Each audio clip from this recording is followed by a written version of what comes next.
Friendly prayer.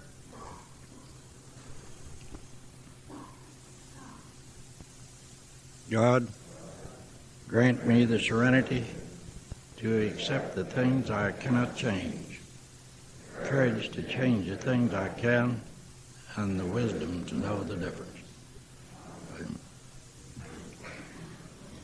I'd like to welcome all the new people here and be sure that you can find your way around now. I'll read the 12 steps of the program. We admitted we were powerless over alcohol, that our lives had become unmanageable. 2, came to believe that a power greater than ourselves could restore us to sanity. 3, made a decision to turn our will and our lives over to the care of God as we understood Him. Made a searching and fearless moral inventory of ourselves. Admitted to God and to ourselves and to another human being the exact nature of our wrongs. We're entirely ready to have God remove all these defects of character. Humbly ask Him to remove our shortcomings. We made a list of all persons we had harmed and became willing to make amends to them all. Made direct amends to such people wherever possible, except when to do so would injure them or others. Continued to take personal inventory, and when we were wrong, promptly admitted it. Sought through prayer and meditation to improve our conscious contact with God as we understood Him, praying only for knowledge of His will for us and the power to carry that out. Having had a spiritual awakening as a result of these steps, we tried to carry this message to alcoholics and to practice these principles in all of our affairs. We sometimes devote what I have now reached the stage of devoting too much time to the new people. I mean, us old drunks have got to stay sober too. One more round and I don't think I'd make it. But I would like at this time to pay a little, this thing here? I don't want to ask you all if you can hear me in the back. The last time I did that, fellow down front says, back there said he couldn't hear. And the fellow down front said, I can, I'll trade seats with you.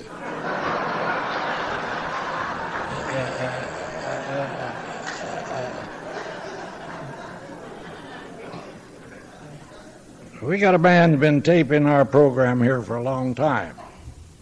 And to you, he may look like a statue. To us, we know him. Gene and Doug have both contributed a lot to Alcoholics Anonymous. Whether you know it or not, Gene has sent tapes all over the world. And I recently, or a few years ago, got a letter from a fellow in Ireland.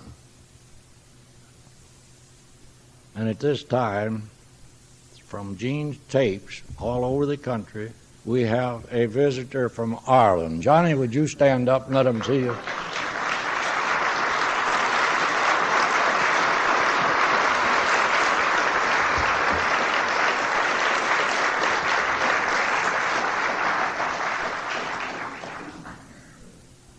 Now you know what he looks like. You all can talk to him. You might not understand a thing he says back to you, but go ahead and talk to him. I know I'm a little slow and can't hear good. I can hear good enough to know I don't know what he's saying half the time.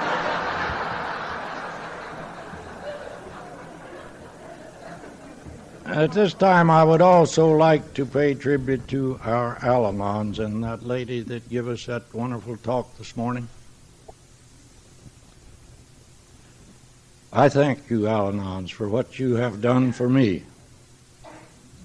On the 15th of this month, I celebrated 50 years of being married to an Al-Anon. Julie, will you stand up?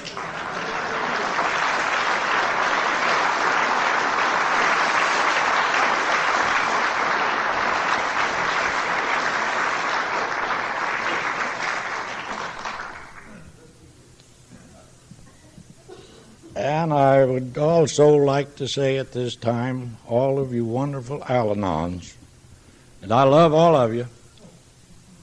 I still like women a lot better than I do men hugging me, I'll tell you that. But I'd like for you to know that while we was drinking, you caused us a hell of a lot of trouble, too. I mean, but for this I'm happy because my wife stayed with me for these 50 years. I hear you all say what a nice wife Julian has, and I think I'm invited a lot of places because of Julie. I want you to know that I suffered a lot to make her as nice as she is.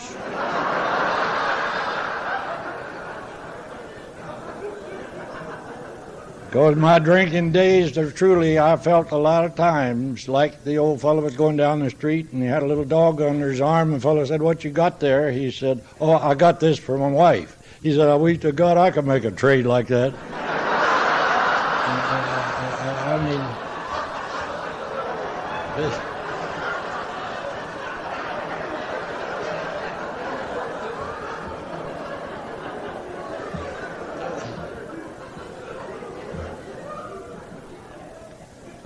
A lot of people that we have invited to Blackstone and that have been here, well, you know everybody that comes from Texas. Big story. When you get back, invited back to Blackstone, it is a big story. But if you've been here 3 times, I don't need to tell you anything about this man, Harold. I've played golf with him in California. I knew him years ago, and I didn't hardly know him this last time I saw him. It's been a long time, but I am one of the ones that enjoy having him here. He came in back long time ago.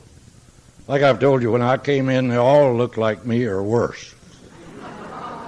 Now, you wouldn't believe that. They did, and they sat around the table, old men, and said, "If you want what we got," and I didn't want what they had.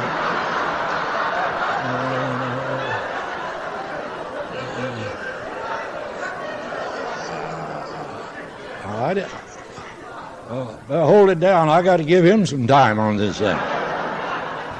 I didn't want what I had either. So they said, "Keep coming back." And I had a Scotsman for a sponsor, and I couldn't understand him.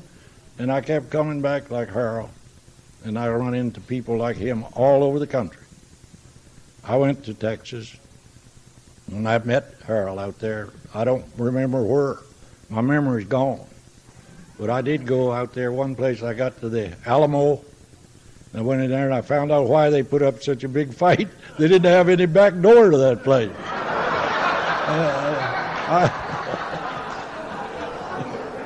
I'll give you Harold. I'll be down there. Wave at me when you get there. Right.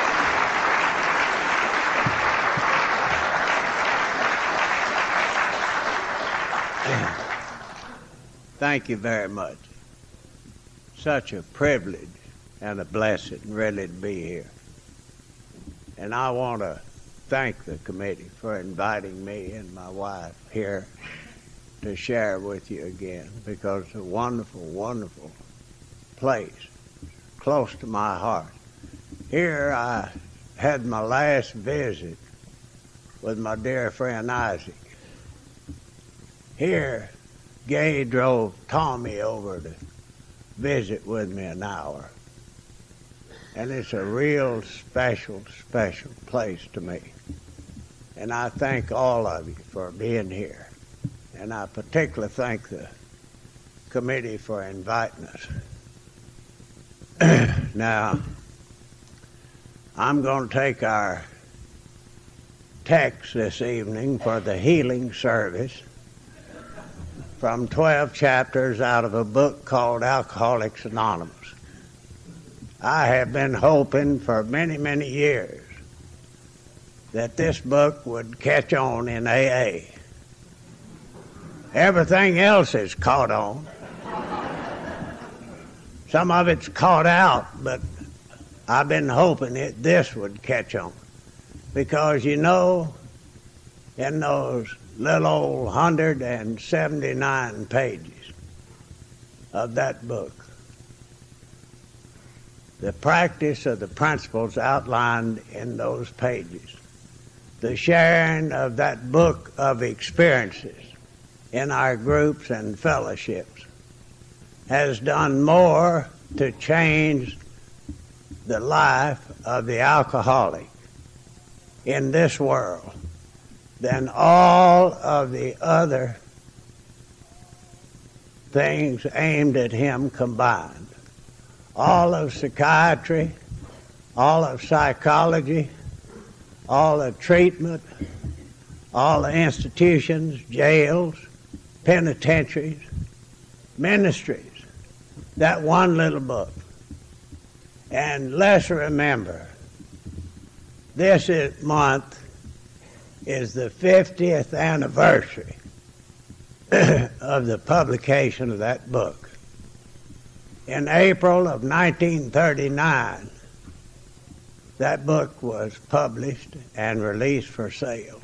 And from that day to this, those principles, those experiences of less than 100 people continue to change the life and enhance and reinforce what I believe through experience to be the greatest self-help, self-support program for the alcoholic that this world has ever known. And I support it with all my heart and believe very deeply in our book. And that's what I'm going to talk about here tonight. I never stand behind one of these things that I'm not reminded of a situation that happened up in Oklahoma a few years ago. I was standing at the back of the auditorium. Naturally, I was the speaker. I started counting the house, checking them out, you know.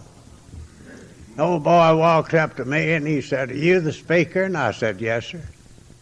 He said, "You don't look much like a speaker."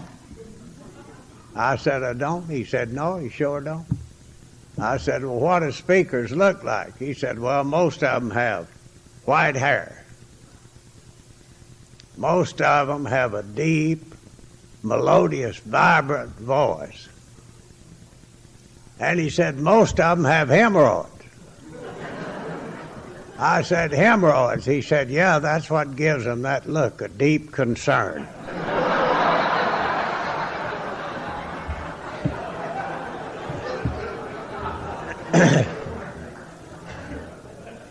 I have none, but I am concerned. And I have one more thing I want to share. I got real interested this morning in Barbara's slogans she kept talking about. Now, Barbara, we have one out in Texas. It's not in the Al-Anon book, I'm sure. But it sure is handy if you're dealing with drunks or if you're dealing with anybody. I've cleaned it up a little bit, so I'll share it with you. It simply says it's awfully hard to concentrate on draining the swamp if you're up to your ass in alligators.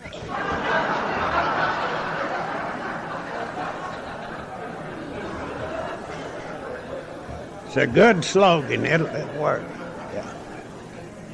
Yeah. My name is Harold, and I'm an alcoholic.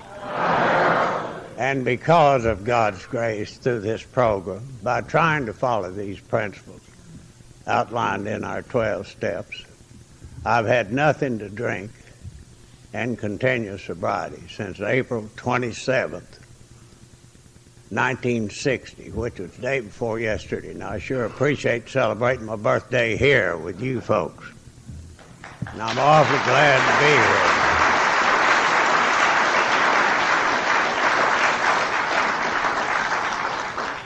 Now, I don't believe that I'm an alcoholic who drank too much too long.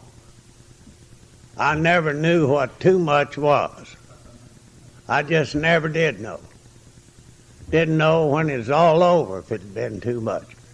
But of course, like my friend Julian says, you can tell by looking at me I've done something way too long.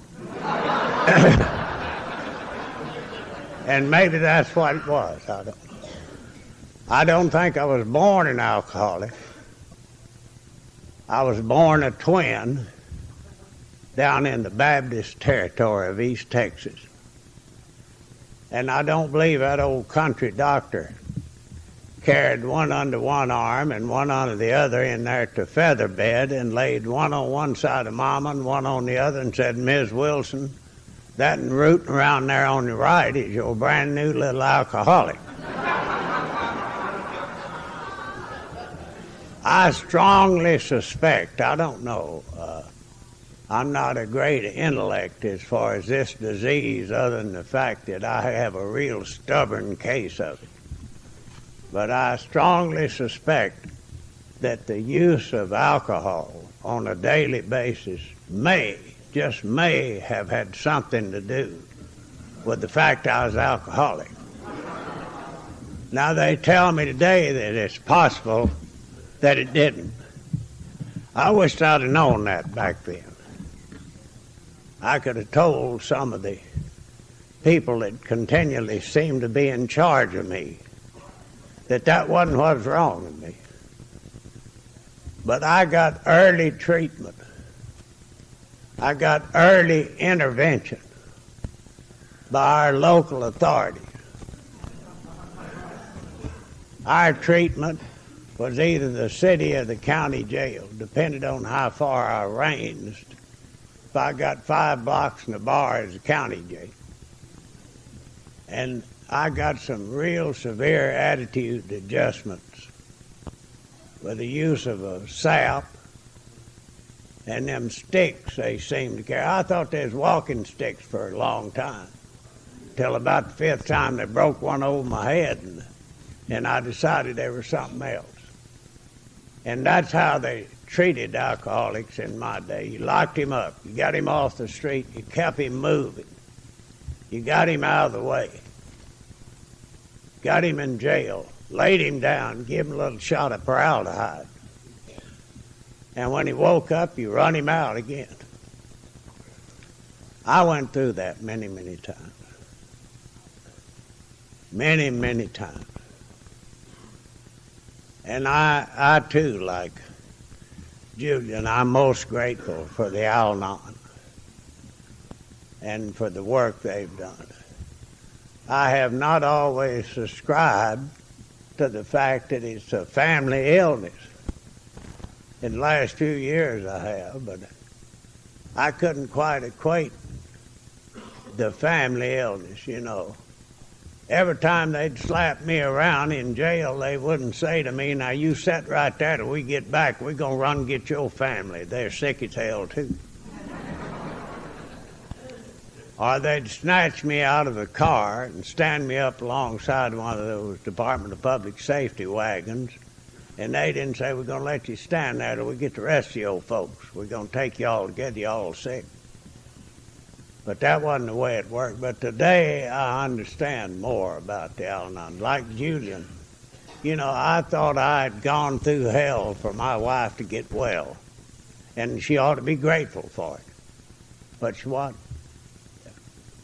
And I can say to Julia, you have no worry, honey, about going to heaven. You go in box and all, putting up with that old kook 50 years. You don't have to worry about where they put you. You just, you're gone. And I am grateful to the family groups. I am grateful to the work they're doing. There are some other things going on. I ain't so grateful. We'll get to that a little bit later on. I had a good education. I had a good family, good mother and father. I was born a twin. He was not a drunk. I had a wonderful scholastic record, which meant I passed. Got out of school, got out of college, went in the United States Marine Corps, and spent a little over 4 years there. Little over 3. I didn't get much trouble because for over 3 of those, I wasn't in the continental limits of the United States. It was early in World War II, not the Spanish-American, World War II. And we went overseas very quickly. In August, I think, July 1942, we went overseas, and we came home sometime late in 45, maybe been early 46. And by education, I had a good vocation. When I came out of the service, I had no drinking problem. I went back to the work for the major company I had worked for, back in the oil and gas business.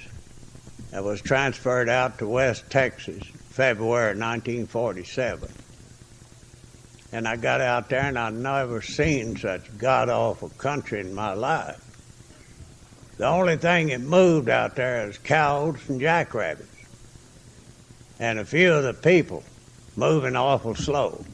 And I found out why. They brought that tequila across from the border, which was 60 miles away, and if you drank very much of that, you wasn't going to go nowhere very fast. So I started drinking. I don't know why, just drinking. Somebody described it, I believe it was Ray. I just love to drink.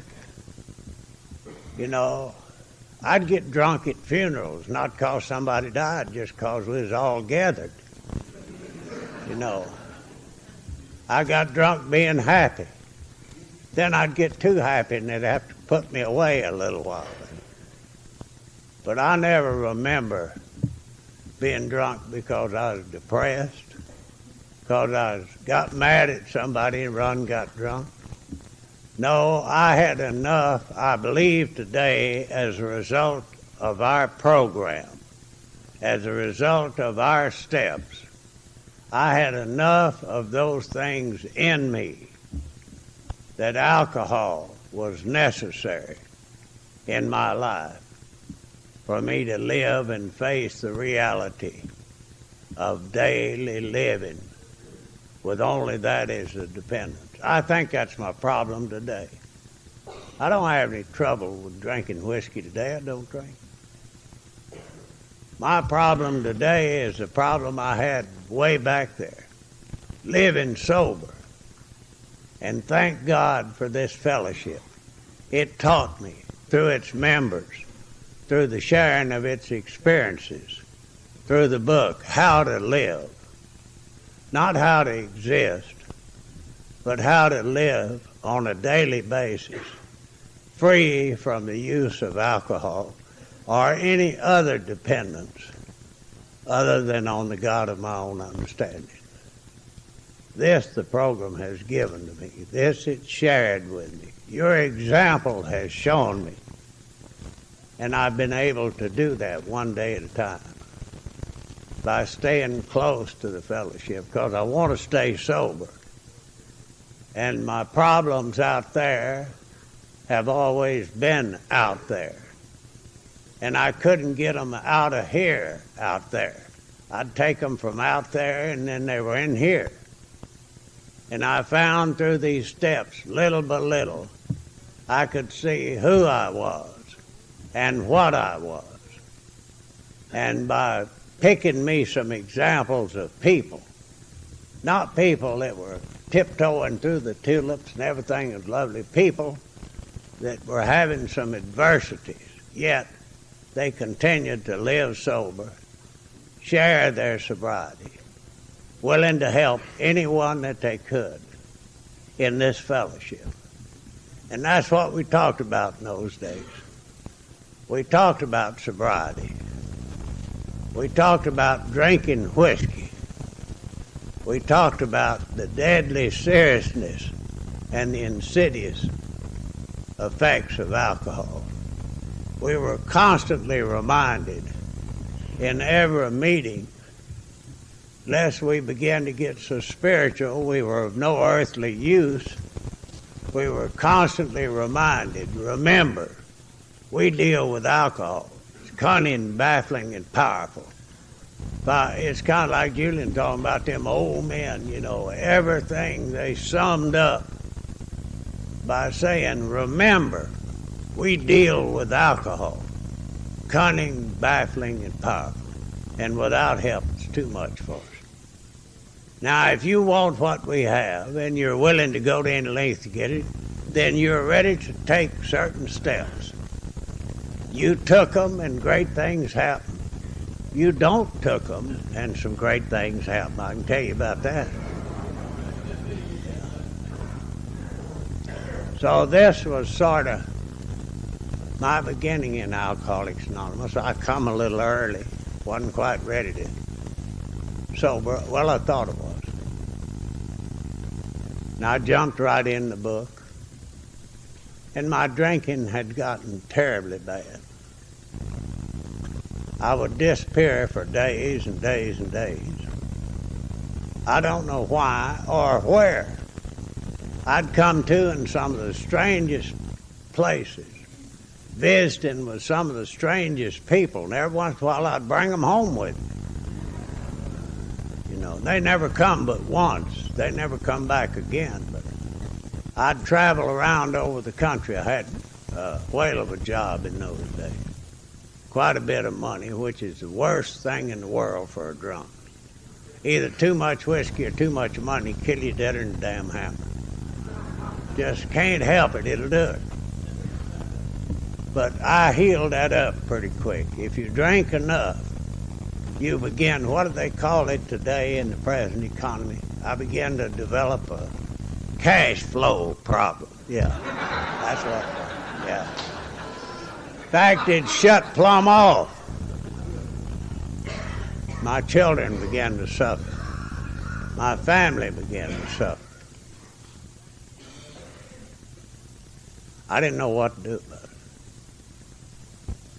For some unknown reason, to me, no matter how hard I tried, no matter the things that I tried, I could not keep from drinking. I could get sober. I could stop drinking to the extent I could get sober and begin to tend to a little of my business.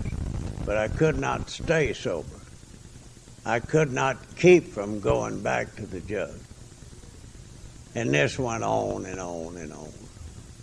And it got bad. I got to be in a town that I had a wonderful job and a lot of associates, a lot of community respect. I got to be an eyesore. I went up and down the alley. I hid out. It was embarrassing to be in jail. It was embarrassing to my friend, the judge. Not embarrassing enough that he turned me loose, but it embarrassed him. Embarrassing to the sheriff. I couldn't keep from drinking. And I began to look at what was happening to me for no reason in the world. I didn't come from a broken, busted home. I didn't come from poor, underprivileged. I didn't come with no education. I had every advantage in life a young man could have. Every advantage. Yet, I was a failure. And I knew I was. And I didn't know what to do about it. And the harder I tried, the bigger the mess got. And I began to leave and hide out and disappear. And I came home one time, and I'd gone after a paper. I think that's where it went. But I didn't get back by the house about a month, I guess. Paper was late or something. There were a bunch of cars lined up, and I slipped up with one of my neighbors, and I said, "What's going on there?" He said, "Well, they're selling your house, selling your cars, selling your furniture." And I immediately strode up to tell them what they could do and what they couldn't do, and I lasted about 5 minutes, and I went downtown to the pokey. They sold the house, the cars, and everything that went with it. And I sat with a hatred in me and a resentment so bad that I was sick. And as soon as I got out, I got good and drunk. I wasn't quite that drunk before they put me in, but as soon as I got out, I got good and drunk. And kept on and on and on. Then some friends of mine came to me and talked to me about Alcoholics Anonymous. And I thought they was nuts. And I told one of them, you ought to quit. You know, he's a bad drunk. In fact, I wouldn't even drink with him. Main reason, because he didn't never have no money. But he told me he's sober 4 years in AA, and I thought, you know, that's great. Went on about my business. Sicker and sicker and sicker. Of the soul, not of the body. I was a great big fella back in those days, about 275, something like that. And strong. I'd worked in the oil field all my life. And my physical suffering had nothing to do with the mental pain and the anguish and the hurt that was going through my life. But I couldn't do anything about it. So one evening, this fella came back again. And he wanted me to go for a ride with him. And I did. And the ride stopped at a little AA club. I didn't know what it was then. But we went inside. There were 14 people there. None are left. I knew every one of those people. As I look back on it now, this is the greatest experience of my life. I didn't know it then. But I knew every one of those people. I knew what kind of drunks they were.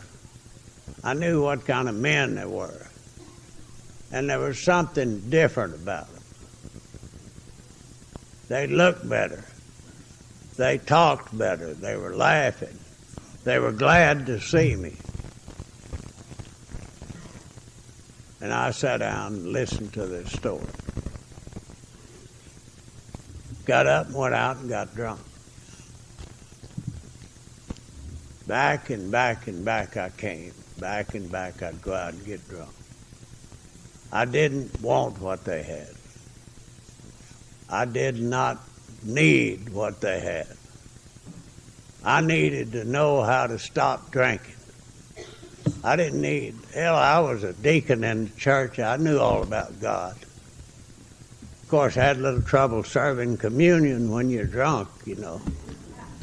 But I'd do it until they had a little meeting. Some of the old unctuous sisters that sat on the front were complaining that I'd serve them that wine, and if they didn't drink it right quick, I snatched it back and went on. But I was nervous. You know.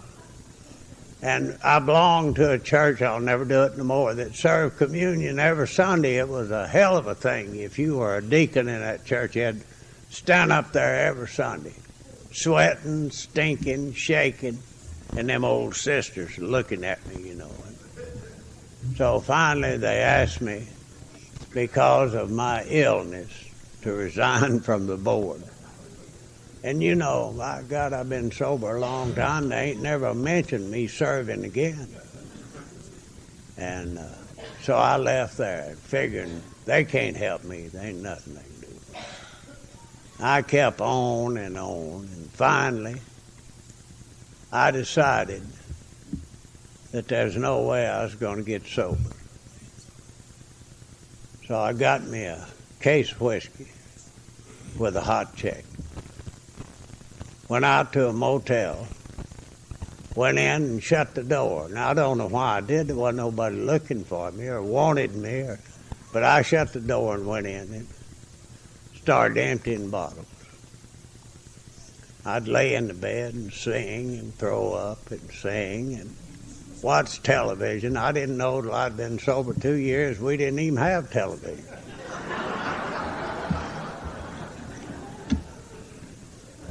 But I watched the shows, you know, and played them like I wanted to play them. Have another drink. Finally, about 3 o'clock one morning, I sat up in the bed. Something was happening to me. I didn't know what it was. Everything was just clear as a bell. Exactly where I was and what I was and the condition I'd ended up getting myself in. So, only way I knew to do anything about that was to take another drink. So I got up and reached over on the little table and got my friend by the neck and took him to the bathroom and poured me a little of that branch water and started to take this big drink. And I looked right dead in the mirror. And, of course, both hairs was sticking up. And little old pig eyes are sunk way back in my head and red. And I thought, my God, what a way to end up. And I simply said, God, help me. That's all I said. Set the bottle down on top of the commode, walked out the door, walked home. And I'd like to tell you that I was a featured attraction at the following AA meeting, but I wasn't. I was locked up in that room, chewing my tongue and thrashing and carrying on and screaming and hollering. And people came to see me. And back in those days, if you had convulsions, and I had them. In fact, I think I had them when they first come out.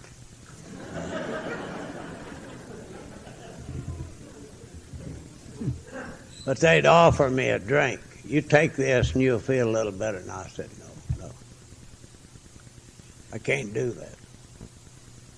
I knew if I took one drink, I'd never leave the room.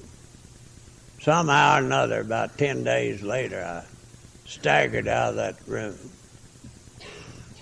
managed to eat a little cold mashed potatoes and some buttermilk. And I went back to Alcoholics Anonymous. Now this time, I wanted what they had. I walked right in, set my little self down, and I've been sitting there ever since. And I didn't get to be an expert on the book in a week like I had before.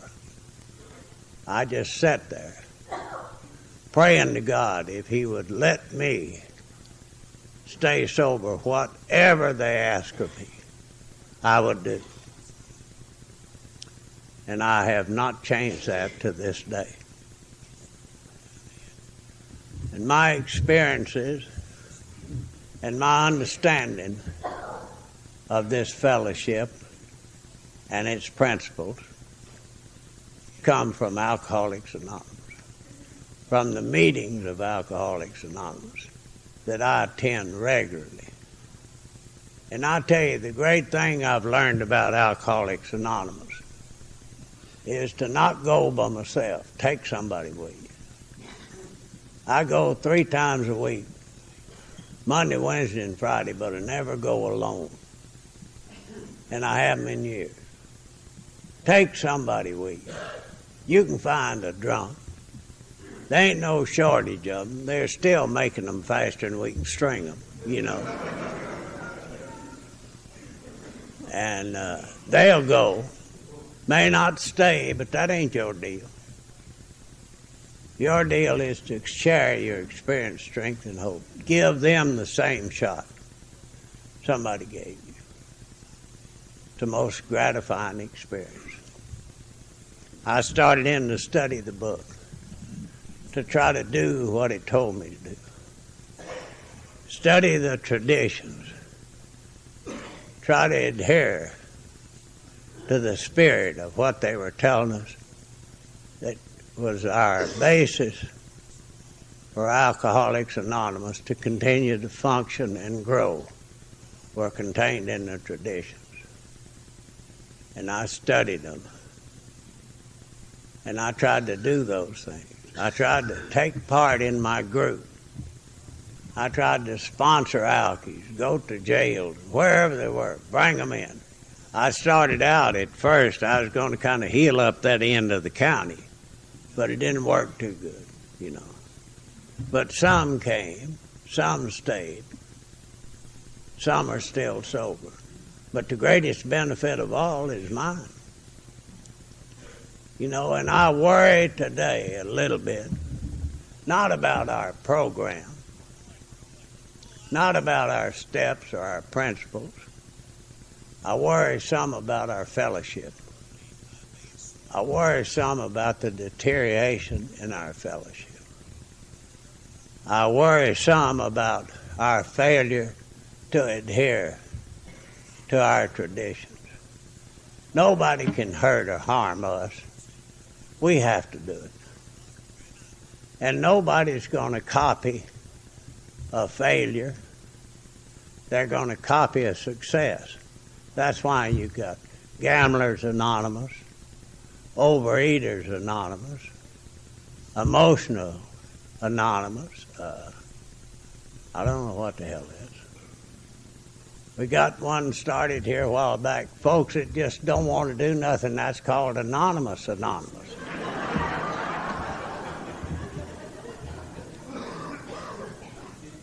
But we're not involved in any of that. We have gotten involved in some things. Unfortunately, in Alcoholics Anonymous, this matter of property prestige particularly, has led us to find some strange bedfellows. We've been celebrity chasing in AA the last few years. Anybody that's a celebrity, we want them. We don't give a damn what's wrong with them. We want them. Then we put them on parade as members. I do not like that. I still believe that anonymity is a spiritual foundation of this fellowship. And if we're going to do things with people and for people, so people will recognize the power and the wealth of Alcoholics Anonymous, to me it's wrong. That's just my personal opinion. That and 4 bits will get you a cup of coffee. That's about all it's worth. But that I believe, and I don't move from that one way or the other. I don't get involved in, this touching, feeling business. I had some of that before I quit drinking. I don't think you need to organize it too big. It seems to get around all right. I'm not interested today in this great moral psychology movement that's going on, the basis for addictive treatment. I'm not addicted. I'm a drunk. I'm suffering from a disease that nearly eat me, guts, feathers, eyeballs, and all. I ain't addicted to nothing. I'm suffering from a disease, and I found a way to live without the use of alcohol. I don't know nothing about them pills, and that sniffing, stuffing, sticking, or swallowing, or whatever the hell. I don't know nothing about it. I'm glad I don't, because if I'd have found anything better than bourbon whiskey, it'd kill me deader than a hammer anyway. And it ain't our business. Our primary purpose is to stay sober and help other alcoholics to achieve sobriety, according to our book. And I've found nothing in there yet that wasn't right and true. The great truth in life is what we do, not what we say. That's what a drunk sees. He sees what that sober drunk is doing, not what he's saying. Our example as sober members of Alcoholics Anonymous is all we'll leave. It's all we got. Not our great intellectual understanding, most drunks are educated above their intelligence anyway, you know. I hear about how brilliant we are, you know. I think about that every once in a while. I grabbed onto a line in the big book, it'd like to kill me. In the doctor's opinion, he describes the different kinds of alcoholics. And there's one in there that just fit me. Yeah. Many of these are normal in every respect, except for the effect alcohol has on them. They're often intelligent, able, friendly. By God, that is me. And like to kill me because I missed that, the effect alcohol had, you know. I knew I was a wonderful individual when I wasn't drunk. But hell, I couldn't remember when I wasn't drunk. Nobody else could. Yeah.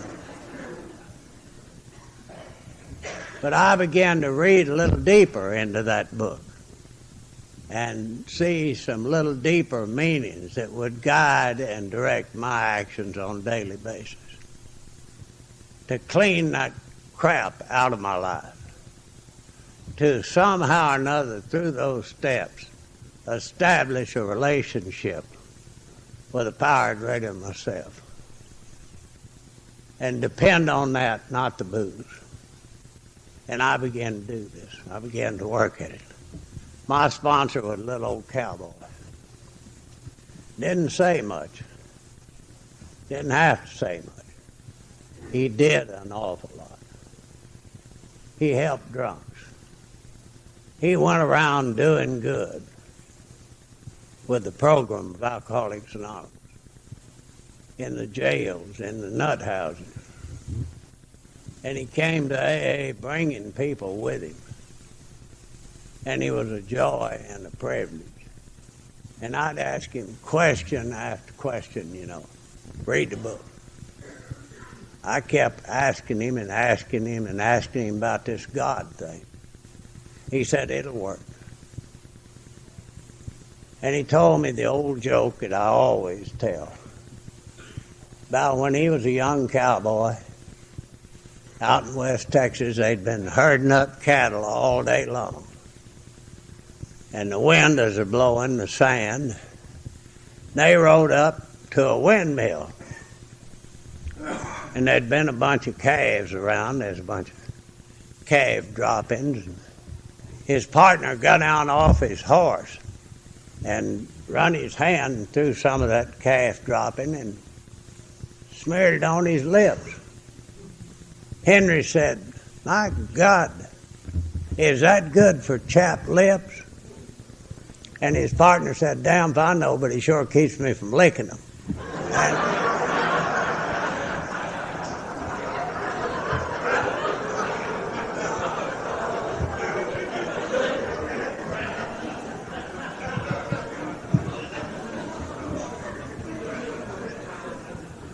And I kept going, and I kept being a part of it. And it sure kept me from going back to the jug, from any inclination of desiring a drink of whiskey. And I heard many things that would do nothing but tear me down. I tried to fix that in my mind. Yet along came some adversity, and the first thing I thought of, you know, these folks that are harassing me now, they ought to really know how it is if I take a drink or two of whiskey. That's the way I'd think. But I wouldn't do it. I'd keep going. Keep praying. Keep going to AA. And every day I was sober. And time has passed. Sobriety's gotten dearer, sweeter, much more pleasant. A joy to share with anybody that wants it. And in our town, I'm available. I don't have 21-inch eyeballs. I don't miss AA watching TV. I go to AA.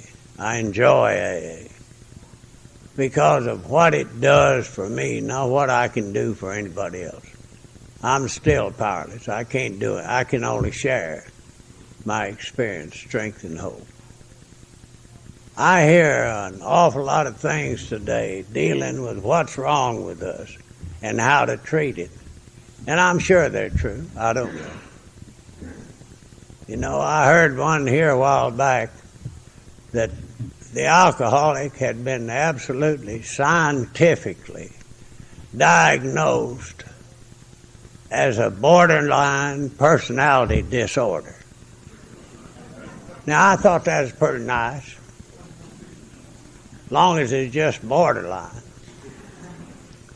And I got thinking about some of my borderline personality disorders.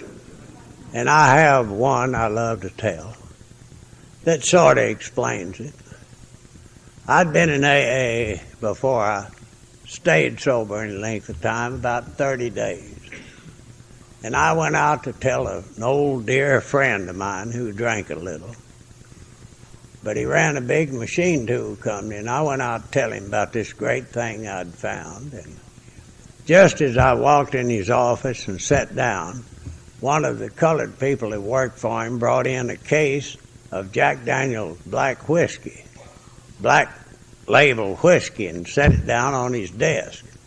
And he turned to me and he said, "What did you come to talk to me about?" And I said, "That right there. Open one up." So he did. We had a few little nips there, and I forgot to explain to him about this deadly disease. I saw he already had it anyway bad. We decided to go fishing. So I had a little 26-foot mobile Scout trailer. And we hitched it on the back of the pickup and had the colored man drive us. And off we go to Rio Grande, down to a place called Lake Walk.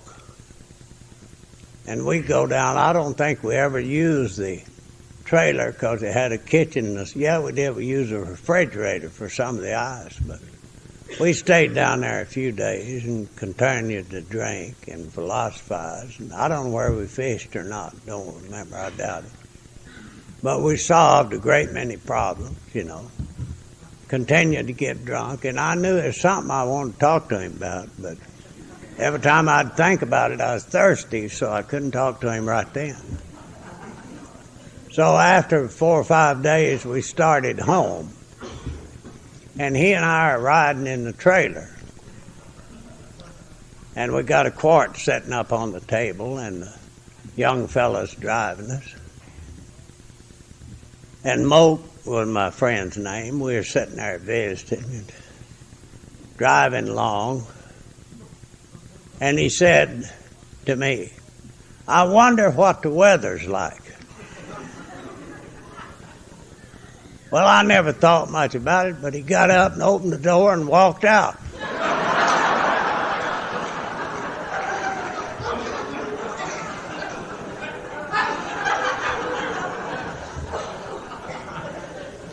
Well, he was making about 30, 40 miles an hour. And I never thought much about it, but here's where that disorder cropped up.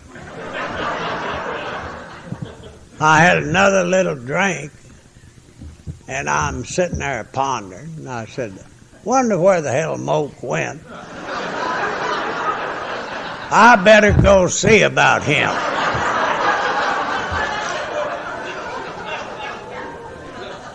So I opened the door and joined him.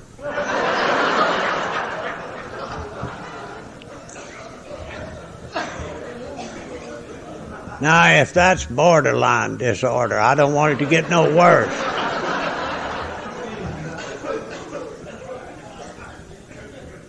Yeah, perfectly logical for me to check on my friend, see where it was. But I hear an awful lot of things today. The need for moral psychology in our lives. Way back there, in 1939, the little doctor explained that to us, that doctors had always known the need for moral psychology in the treatment of the alcoholic. but so far it was outside the realm of their synthetic knowledge. And when he endorsed our program, he said that he had seen nothing rehabilitate the alcoholic in his lifetime to compare with this movement called Alcoholics Anonymous. Now I submit to you today, there's been nothing in science, nothing in medicine, nothing in psychiatry to improve on that little opinion written 50 years ago and practiced in this fellowship now since 1934. So it works. And we don't need to prank with it. Just use it, share it. And for God's sakes, keep it and guard it for those that come behind us. You and I sit here tonight, not because of us, because of someone else. Someone else thought enough of their sobriety and of their relationship with the God of their understanding. They were willing to share it. They were willing to go about discussing it, telling you about it, staying after you, seeking you out, bringing you to meetings. You know, and I still believe this is part of the function of Alcoholics Anonymous. I hear people say today, well, you know, if he don't want it, ain't nothing I can do about it. Hell, there ain't nothing you can do about it if he does want it. But carry it over there to him, see if he wants a helping of it. That's all you can do. But we quit doing that in so many places. We rear back. Well, we don't get in 12-step calls anymore. Don't want any. We'd rather sit back and bellyache about the treatment centers. They're getting them all. We'd rather fuss and criticize and condemn those people, hoping they'll throw one or two our way from time to time. And they do. You know, they come out of there. They have to. Drunks are better off today than they were when I got sober. God Almighty, can you think about, just for a minute, having $10,000 to give somebody to treat you? I know where I'd have given it. To the first good, solid liquor store I could find. I'd set up a long-term credit. When it's gone, don't call me, I'll call you. But they're better off today. Not in the disease, but in the affordability. But someday, they may snatch these Blue Shield cards. They may snatch these insurance cards. Now, when we do, folks, get you a little bigger coffee pot and a few more chairs, because the deluge is coming. They ain't got any place else to go. And we want them. It's to our benefit, not to build a big congregation, but to share God's gift to us with his other kids in love and service. Makes us strong and sober and a decent, dignified, honorable way to live. Alcoholics Anonymous has fulfilled every promise that it made to me in my lifetime. Every promise in the book. Number one, the greatest of all that I never believed, when it says, rarely have we seen a person fail who has thoroughly followed our path. Ain't no greater promise than that. Just give it a try and see. Oh, I know there's some greater ones. We'll know more about this, that, and the other. But you know, we're not rocket scientists. We're drunk. We're drunks, and we're trying to stay sober. And if you come in here dumb as a possum, you may be a sober dumb possum, you know. I don't think you're going to turn into a neurosurgeon because you got 15 years sobriety, you know. But by the same token, whatever it is you do, unless it's stealing, you'll do better sober. Well, you might do that better sober. But what a blessing we have. What a gift from God we have. And to be able to be the steward of this, to be able to share it and pass it on, still keeping that great benefit for ourselves of love and service. You know, the alcoholic faces many things. And that book has a beautiful, beautiful line in the 4th chapter. And this kind of maybe cuts out some of the how we got here or what happened. But it says, when we became alcoholic,